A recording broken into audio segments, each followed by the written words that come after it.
Good morning students, how are you. आज हम पढ़ेंगे शब्द और पद के बारे में। शब्द क्या होता है हिंदी में। सबसे पहले हम कहाँ से शुरू होते हैं? अक्षर से शुरू होते हैं।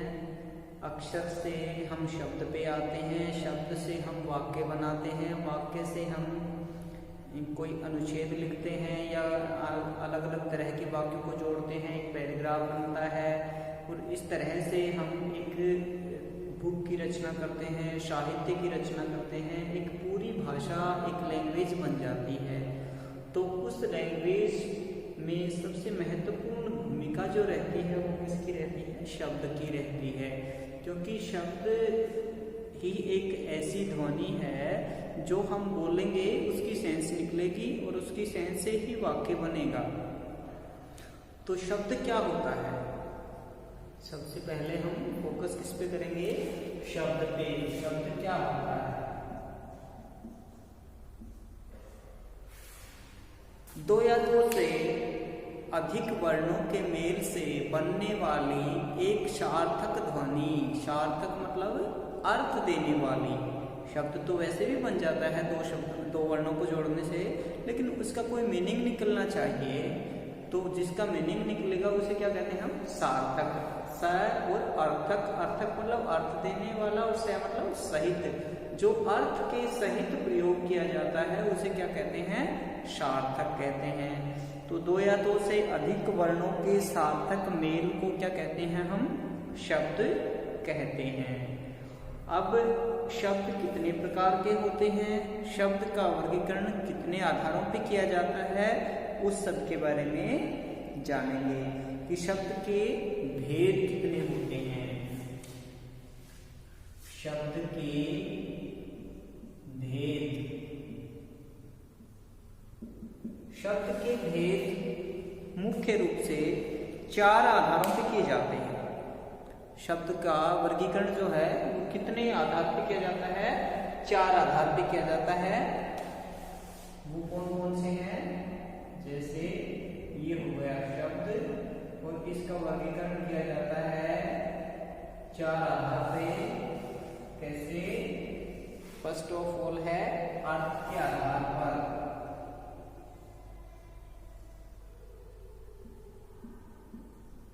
अर्थ के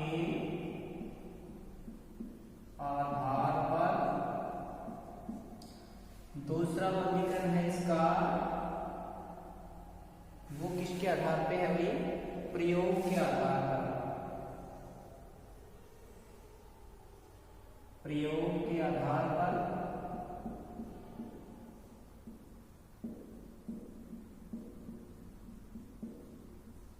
प्रयोग के आधार पर। तीसरा है वो किसके आधार पे किया गया है भाई? व्युत्पत्ति। व्युत्पत्ति के आधार। दिखाई नहीं दे रहा आपको?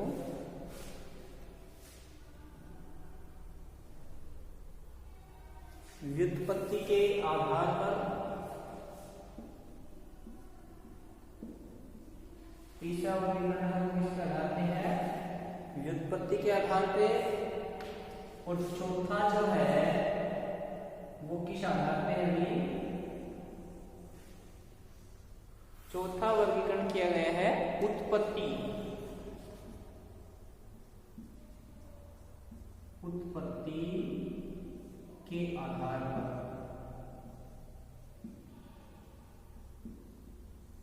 आधार पर। अब उत्पत्ति और व्युत्पत्ति में क्या अंतर होता है ये भी आपको समझाएंगे।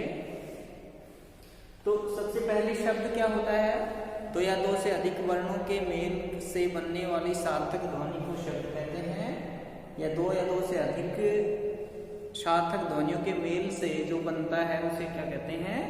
शब्द कहते हैं। शब्द के भेद कितने होते हैं? शब्द के भेद चार आधारों पे होते हैं। प्रत्येक आधार पे अलग अलग भेद होते हैं। अर्थ के आधार पे भी शब्द के कई भेद होते हैं, प्रयोग के आधार पे भी उत्पत्ति के आधार पे भी शब्द के कई भेद होते हैं और व्युत्पत्ति के आधार पे भी शब्द के कई भेद होते हैं। तो सबसे पहले हम पढ़ेंगे अर्थ के आधार पे शब्द के भेद। अर्थ के आधार पे शब्द के कितने भेद होते हैं? अर्थ के आधार पे शब्द के भेद होते हैं दो। कितने होते हैं भाई? दो, सार्थक और निरर्थक। अर्थ के आधार पर कितने भेद होते हैं? अर्थ के आधार पर भेद होते हैं दो, सार्थक और निरर्थक। सार्थक शब्द और निरर्थक शब्द। सार्थक शब्द क्या होते हैं? जिन शब्दों का कोई अर्थ होता है वे क्या कहलाते हैं? सार्थक शब्द कहलाते हैं। जिन शब्दों का कोई अर्थ नहीं होता है वे निरर्थक शब्द कहलाते हैं। जैसे मोहन ने चाय पी। मोहन ने चाय पी, तो इसमें चाय, मोहन, पीना, ये सारे सार्थक शब्द हैं। चाय वाय लाओ, चाय वाय लाओ। अब आप चाय वाय लाने के लिए कहते हो तो वहां पे कोई वाय को लेके आता है? नहीं आता है। लेकिन फिर भी भाषा को ऐसे ही रोचक बनाने के लिए, मनोरंजक बनाने के लिए हम कुछ ऐसे अवांछित शब्दों का प्रयोग करते हैं जिनका कोई अर्थ नहीं होता। वे शब्द क्या कहलाते हैं? आपके निरर्थक शब्द कहलाते हैं। जैसे पानी वानी, रोटी वोटी। अब वोटी कोई नहीं लाता है, वानी कोई नहीं लाता है, चाहे वाई कोई नहीं लाता है, लेकिन ये भाषा में रोचकता लाने के लिए इन शब्दों का प्रयोग कर देते हैं। तो ये क्या कहलाते हैं? आपके निरर्थक शब्द कहलाते हैं। जिन शब्दों का कोई अर्थ निकलता है वो सार्थक, जिनका कोई अर्थ नहीं निकलता है वो निरर्थक शब्द कहलाते हैं। दूसरा आधार है आपका प्रयोग के आधार पर। प्रयोग के आधार पर शब्द के कितने भेद होते हैं? दो भेद होते हैं। जैसे हम वाक्य में प्रयोग करते हैं तो उस आधार पर शब्द के कितने भेद होते हैं? प्रयोग के आधार पर कितने भेद होते हैं? दो भेद होते हैं। कौन कौन से? एक होता है विकारी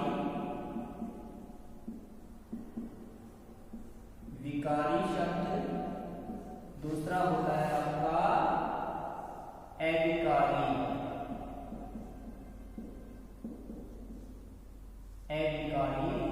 शब्द। विकारी और अविकारी ये क्या होते हैं? जब हम किसी शब्द को वाक्य में प्रयोग करते हैं तो शब्द क्या बन जाता है? पद बन जाता है। शब्द अकेला रहता है तब वो क्या रहता है? शब्द रहता है। जब शब्द को हम वाक्य में प्रयोग कर देते हैं तो वो क्या बन जाता है? पद बन जाता है। तो हम वाक्य में प्रयोग करने पर जिन शब्दों में परिवर्तन आता है, कुछ में नहीं आता है, तो उस आधार पर इस शब्द के कितने भेद किए गए हैं? दो भेद किए गए हैं। एक होता है विकारी शब्द, एक होता है अविकारी शब्द। अब सुनिए विकारी शब्द क्या होता है? जिन शब्दों में लिंग, वचन और कारक के अनुसार जब कोई परिवर्तन आ जाता है, वे शब्द बदले जा सकते हैं, उन शब्दों को हम क्या कहते हैं? विकारी शब्द कहते हैं। आगे आपका एक स्पेशल चैप्टर आएगा विकारी और अविकारी का, लेकिन डेफिनेशन क्या है कि लिंग, वचन और काल बदलने के कारण जिनका रूप परिवर्तित होता है वो विकारी होते हैं। विकार मतलब बदलाव, जिसमें बदलाव आ जाता है लिंग, वचन और कारक या काल के अनुसार, वो शब्द विकारी होते हैं। जिनमें लिंग, वचन और कारक के अनुसार परिवर्तन नहीं आता है वो शब्द क्या होते हैं? आपके अविकारी शब्द होते हैं। विकारी शब्द के अंतर्गत कौन कौन से आते हैं? संज्ञा, सर्वनाम, विशेषण और क्रिया। इसके अंतर्गत कितने शब्द आते हैं? संज्ञा, दूसरा है सर्वनाम, तीसरा है विशेषण,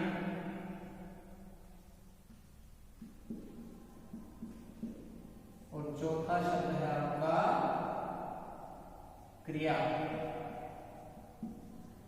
4 तरह के विकारी शब्द होते हैं, संज्ञा, सर्वनाम, क्रिया और विशेषण। इन शब्दों में सदैव परिवर्तन होता है। दूसरे होते हैं अविकारी शब्द। इसके अंतर्गत क्या आते हैं आपके? अविकारी शब्द होता क्या है? कुछ ऐसे शब्द जिनके रूप लिंग, वचन और कारक के अनुसार परिवर्तित नहीं होते हैं, जिनमें कोई बदलाव नहीं आता है, वे आपके क्या कहलाते हैं? अविकारी शब्द कहलाते हैं। जैसे धीरे धीरे, जल्दी। मैंने आपको पढ़ाया था कुछ रोज पहले ही एक चैप्टर मतलब पढ़ाया था ग्रामर का चैप्टर, जिसमें पढ़ाया था आपको संबंध बोधक, समुच्चय बोधक और क्रिया विशेषण।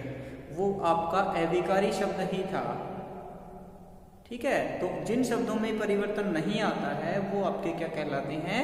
अविकारी शब्द कहलाते हैं। इसके अंतर्गत क्या क्या आते हैं आपके? क्रिया विशेषण आता है, संबंध बोधक आता है, समुच्चय बोधक आता है और विस्मयादि बोधक आता है। कि जिन शब्दों में किसी भी प्रकार का कोई परिवर्तन ना हो, वे शब्द क्या कहलाते हैं? अविकारी शब्द कहलाते हैं। जैसे उदाहरण है आपका धीरे धीरे, तेजी से, जल्दी से, आराम से। इस तरह के जो शब्द होते हैं ये क्या कहलाते हैं? अविकारी। अविकारी शब्द के अंतर्गत कौन कौन से शब्द आते हैं? कौन कौन से आते हैं? क्रिया विशेषण,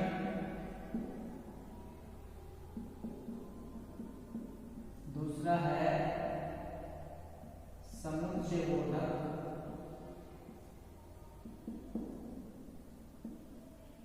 तीसरा है,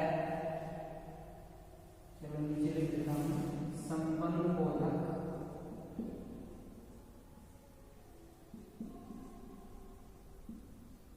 चौथा है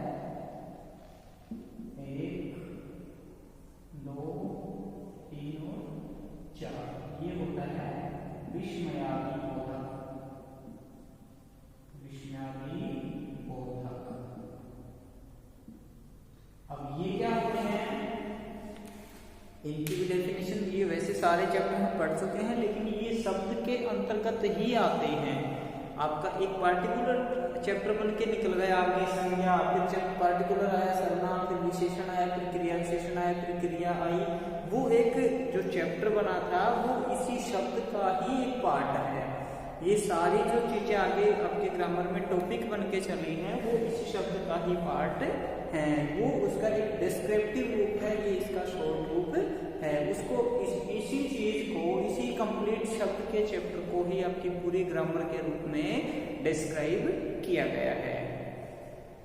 तो अविकारी शब्द के कितने भेद होते हैं? क्रिया विशेषण, समुच्चय बोधक, संबंध बोधक और विस्मयादि बोधक। ओके, अब इसके अंतर्गत क्या आते हैं? जो क्रिया की विशेषता बताते हैं वे शब्द क्रिया विशेषण कहलाते हैं। समुच्चय बोधक जो किसी ग्रुप के बारे में बताते हैं। समुच्चय आपस में एक समूह बनाते हैं, समूह बनाते हैं, वो समुच्चय बोधक होते हैं। जो दो चीजों को आपस में जोड़ने वाले होते हैं वो संबंध बोधक होते हैं। और जो हैरानी प्रकट करते हैं, दुख, शोक आदि प्रकट करते हैं, संबोधित करने के लिए शब्द प्रयोग किए जाते हैं, वो विस्मयादि बोधक होते हैं। ठीक है, अब आता है आपका तीसरा, व्युत्पत्ति के आधार पर। व्युत्पत्ति के आधार पर शब्द के कितने भेद होते हैं? व्युत्पत्ति मतलब होता है उत्पन्न होना।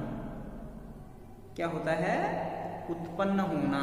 विधन उत्पत्ति, विधन उत्पत्ति का विशेष रूप से वो उत्पन्न कैसे हुए, क्या हुए, या फिर उनमें फिर से कोई परिवर्तन करके विशेष रूप से उन्हें क्या बनाया गया, वे शब्द होते हैं आपके व्युत्पत्ति।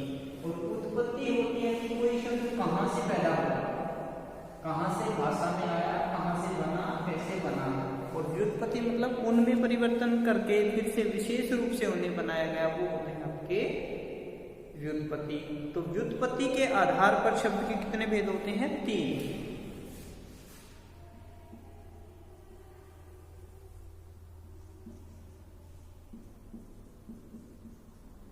व्युत्पत्ति के आधार पे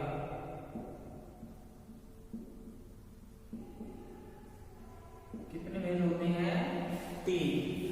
सबसे पहले होता है रूढ़, नंबर 2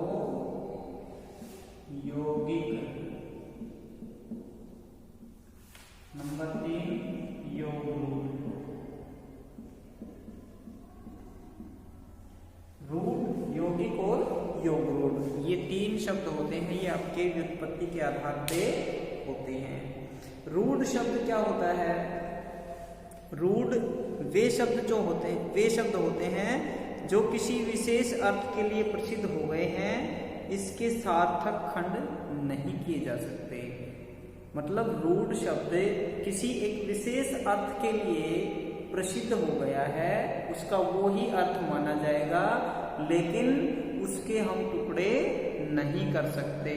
और जिसके टुकड़े नहीं कर सकते वो क्या हो गया, रूढ़ हो गया। यानी कि परंपरागत रूप से बहुत प्राचीन समय से उसकी एक पहचान बन गई है कि उसे किसी की पहचान के रूप में उसे जाना जाता है, वो एक चीज की पहचान के रूप में उसका अर्थ निर्धारित कर लिया गया है। ऐसा शब्द क्या कहलाता है, रूढ़ कहलाता है। वे शब्द जो किसी विशेष अर्थ के लिए प्रसिद्ध हो गए हैं और जिनके टुकड़े नहीं हो सकते, वे क्या कहलाते हैं, रूढ़ शब्द कहलाते हैं। जैसे कुर्सी, गाय, भैंस, रूढ़ के उदाहरण हैं कुर्सी,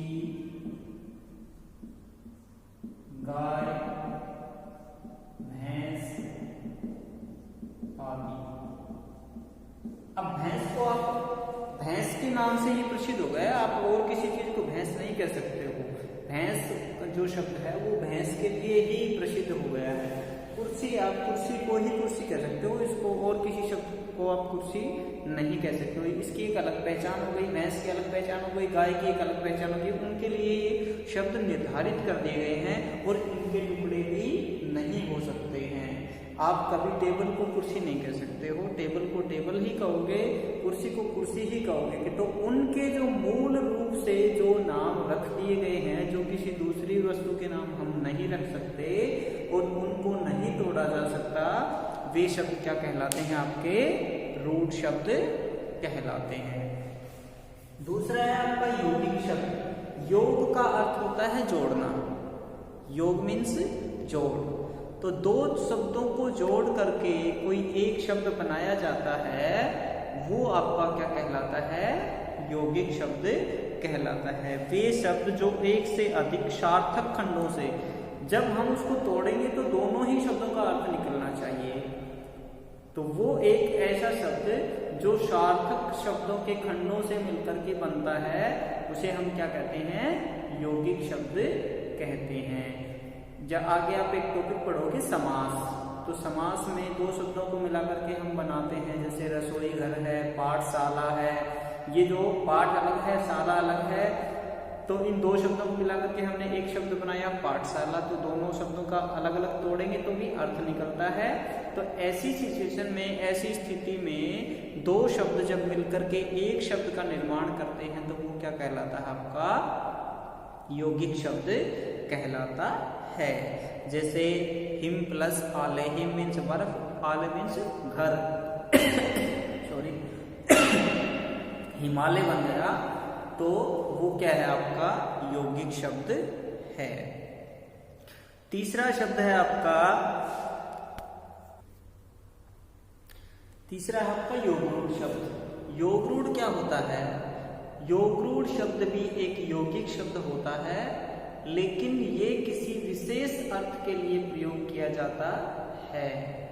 इसका हम प्रयोग किसी विशेष रूप में करते हैं, किसी विशेष व्यक्ति या वस्तु की पहचान के लिए करते हैं, वो आपका क्या कहलाता है, योग रूढ़। ऐसे शब्द जो किसी विशेष अर्थ के लिए रूढ़ हो जाते हैं, प्रसिद्ध हो जाते हैं, उन्हें योग रूढ़ कहते हैं।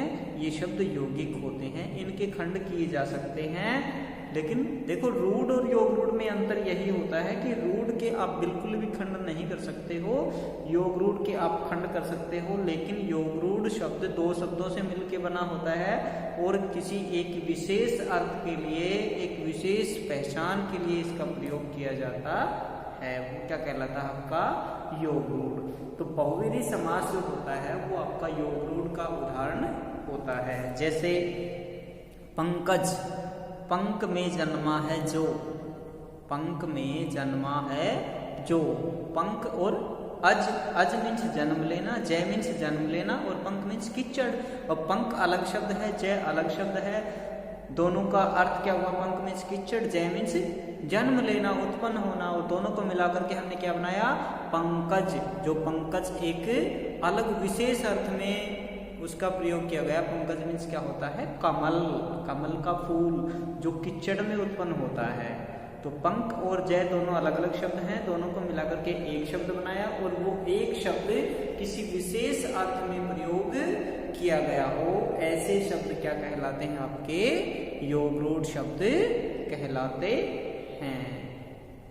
तो ये था आपका व्युत्पत्ति के आधार पे शब्द के भेद। व्युत्पत्ति के आधार पे शब्द के कितने भेद होते हैं भाई, 3 भेद होते हैं, रूढ़ शब्द, यौगिक शब्द और योग रूढ़ शब्द। रूढ़ वे होते हैं जो अपने किसी एक अर्थ के लिए प्रसिद्ध हो जाते हैं, उनके खंड नहीं किए जा सकते और वो किसी एक ही चीज की पहचान के रूप में जाने जाते हैं, वो होते हैं रूढ़ शब्द। 2 या 2 से अधिक शब्दों के मेल से एक शब्द बनना और दोनों ही शब्द सार्थक हों, ऐसा शब्द क्या कहलाता है, यौगिक। और 2 या 2 से अधिक शब्दों के मेल से एक शब्द बनना लेकिन वो किसी विशेष अर्थ के लिए प्रसिद्ध हो जाता है, वो क्या कहलाता है, आपका योग रूढ़। ये थे आपके व्युत्पत्ति के आधार पे 3 भेद। अगला है आपका उत्पत्ति के आधार पे। उत्पत्ति के आधार पे शब्द के कितने भेद होते हैं, उत्पत्ति के आधार पे शब्द के कितने भेद होते हैं भाई, आपकी बुक में 4 भेद दे रखे हैं, वैसे 5 होते हैं, एक शंकर शब्द होता है। तो आप 4 जो दे रखे हैं उनके बारे में हम पढ़ेंगे। उत्पत्ति के आधार पे शब्द के 4 भेद होते हैं। कौन कौन से होते हैं,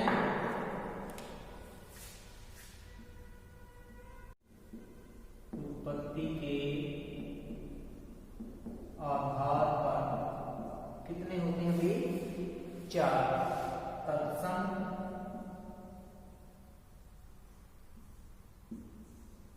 दूसरा है तद्भव,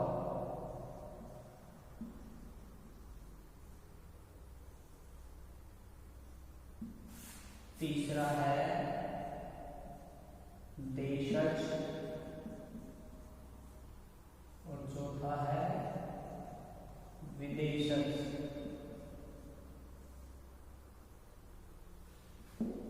3 और 4। उत्पत्ति के आधार पे शब्द के कितने भेद होते हैं, उत्पत्ति का अर्थ होता है उत्पन्न होना, कि कोई शब्द कौन सी भाषा से उत्पन्न होकर के हमारे पास आया है। तो कौन सी भाषा में उत्पन्न हुआ, कौन सी भाषा में उसे बनाया गया, वो होती है उसकी उत्पत्ति। व्युत्पत्ति होती है किसी विशेष अर्थ के लिए उत्पन्न हुआ शब्द। तो तत्सम शब्द क्या होते हैं, सबसे पहले पढ़ेंगे तत्सम शब्द के बारे में। तत्सम शब्द वे शब्द होते हैं जो संस्कृत भाषा से लिए गए हों और अपने मूल अर्थ में ही, जो संस्कृत भाषा से अपने मूल अर्थ, मतलब जो उनका संस्कृत में अर्थ था उसी अर्थ में वो हिंदी में प्रयोग किए गए हों बिना किसी परिवर्तन के, ऐसे शब्द क्या कहलाते हैं, आपके तत्सम शब्द कहलाते हैं। जैसे मयूर है, कर्ण है, ईर्ष्या, चंद्र, आम्र, हस्त, ये शब्द क्या हैं आपके तत्सम शब्द हैं। ये संस्कृत भाषा के शब्द हैं और हिंदी में भी इनका प्रयोग किया जाता है। तो जो शब्द संस्कृत भाषा से हिंदी भाषा में बिना किसी परिवर्तन के ज्यों के त्यों अपने मूल अर्थ में प्रयोग किए गए हों वो क्या कहलाते हैं, तत्सम शब्द कहलाते हैं। दूसरा है तद्भव। तद्भव क्या होते हैं, तद्भव वे शब्द होते हैं जो किसी अन्य भाषा से लिए गए हों लेकिन उनमें थोड़ा बहुत परिवर्तन करके और फिर उसे हिंदी में प्रयोग किया जाता हो, ऐसे शब्द क्या कहलाते हैं आपके तद्भव शब्द कहलाते हैं। मतलब उठाया तो किसी और भाषा से है लेकिन हमने अपनी सुविधानुसार उसमें थोड़ा सा परिवर्तन कर लिया है और उस परिवर्तन के बाद हमने उसे हिंदी में प्रयोग किया है, तो वो क्या कहलाता आपका तद्भव कहलाता है। हिंदी के अधिकांश तद्भव शब्द संस्कृत भाषा के तत्सम शब्दों को ही परिवर्तित करके बनाए हैं। यानी कि संस्कृत में कुछ था उसमें थोड़ा सा परिवर्तन करके हमने क्या बनाया, जैसे हस्त से हाथ बना दिया, हस्त, हस्त से तद्भव क्या बनाया, हाथ बनाया। मयूर, मयूर, मोर, हमने सीधा क्या बना लिया उसका मोर। तो मयूर तत्सम है और मोर तद्भव है, हस्त तत्सम है और हाथ तद्भव है। बना उसी से है, उसी टोन से हमने थोड़ा परिवर्तन करके बना लिया। तो जो दूसरी भाषाओं के शब्दों में थोड़ा परिवर्तन करके हिंदी में प्रयोग किए जाते हैं वे क्या कहलाते हैं, तद्भव शब्द कहलाते हैं। तीसरा है देशज। देशज शब्द क्या होते हैं, ये वाला देशज क्या होते हैं, वे हिंदी भाषा के वे शब्द देशज कहलाते हैं जिनका जन्म किसी भारतीय भाषा या बोली से हुआ हो। यानी कि भारत की ही किसी भाषा या बोली से जिन शब्दों को हमने हिंदी लिटरेचर में प्रयोग किया है, हिंदी साहित्य में प्रयोग किया है, वे शब्द क्या कहलाते हैं आपके देशज कहलाते हैं। यानी कि यहीं के लोगों से, जैसे हमने जुगाड़, आप मोस्टली लैंग्वेज में ये लोकल लैंग्वेज में यूज किया जाता है लेकिन अब इसे हिंदी में भी यूज किया जाने लगा। जैसे आप कहते हैं कि सर किसी न किसी जुगाड़ से काम होना चाहिए, अब जुगाड़ जो शब्द है वो क्या है, देशज शब्द है। ये हमारी क्षेत्रीय बोली का शब्द है। अब इसे धीरे धीरे विस्तृत रूप मिला तो हर जगह पे इसे प्रयोग किया जाने लगा। जब हर जगह पे प्रयोग किया जाने लगा, कॉमन वर्ड बन गया, तो फिर इसे हिंदी भाषा में भी प्रयोग करने लग गए लोग। लेकिन ये है कैसा, हमारी लोकल लैंग्वेज का वर्ड है। तो जो लोकल लैंग्वेज के जो शब्द होते हैं, क्षेत्रीय भाषाओं के जो शब्द होते हैं, जो राष्ट्रीय भाषा के शब्दों के रूप में फिर उन्हें एक नेशनल लैंग्वेज में जब उन्हें प्रयोग किया जाने लग जाता है, तो ऐसे शब्द क्या कहलाते हैं आपके देशज शब्द कहलाते हैं। जिनका जन्म किसी भारतीय भाषा से, बोली से हुआ हो, जैसे लोटा, थाली, कटोरा, कटोरी, खिड़की, चप्पल, जूता, पैर, डोर, ये सब किससे हैं भाई, डोरी से हमने क्या बना लिया, डोर बना दिया। ठीक है, तो ये शब्द क्या है आपके देशज शब्द हैं। हिंदी भाषा के जिन शब्दों का आगमन विदेशी भाषाओं से हुआ है वे आपके क्या कहलाते हैं, विदेशज शब्द कहलाते हैं। जैसे आदमी, अमीर, किताब, तारीख, कैंची, कालीन, गजट, बजट, बाल्टी, चेहरा, नंबर, ये बहुत सारे शब्द दे रखे हैं। तो ये शब्द आपके क्या कहलाते हैं, विदेशज शब्द कहलाते हैं। तो उत्पत्ति के आधार पर शब्द के कितने भेद हुए, 4, तत्सम, तद्भव, देशज और विदेशज। अब एक चीज और पढ़ने की है कि तत्सम से आपका आता है, प्रश्न पूछे जाते हैं कई बार कि तत्सम से तद्भव शब्द कैसे बनते हैं, या उनका मतलब तत्सम क्या होता है और उसका तद्भव क्या होता है। तो इसकी सारणी आपकी बुक में दी हुई है, ये आपको लर्न करना है कि तत्सम क्या होता है और उसका तद्भव क्या होता है। ओके, ये था आपका शब्द और पद।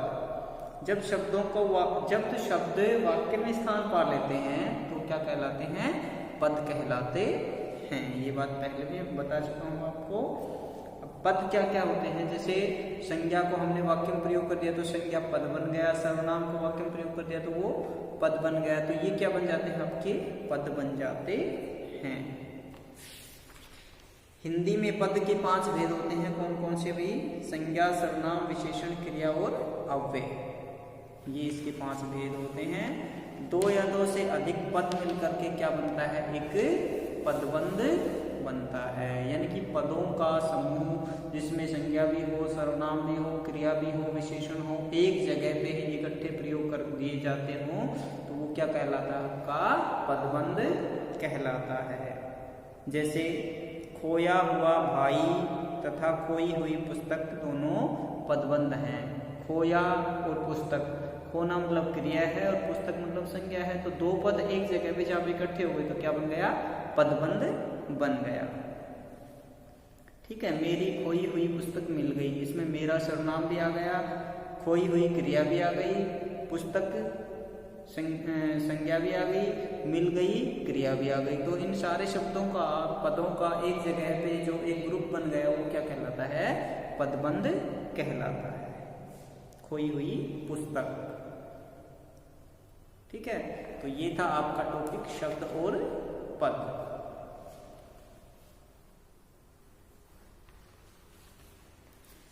तो इस चैप्टर को ढंग से पढ़ना है और इसकी एक्सरसाइज आपको सॉल्व करनी है।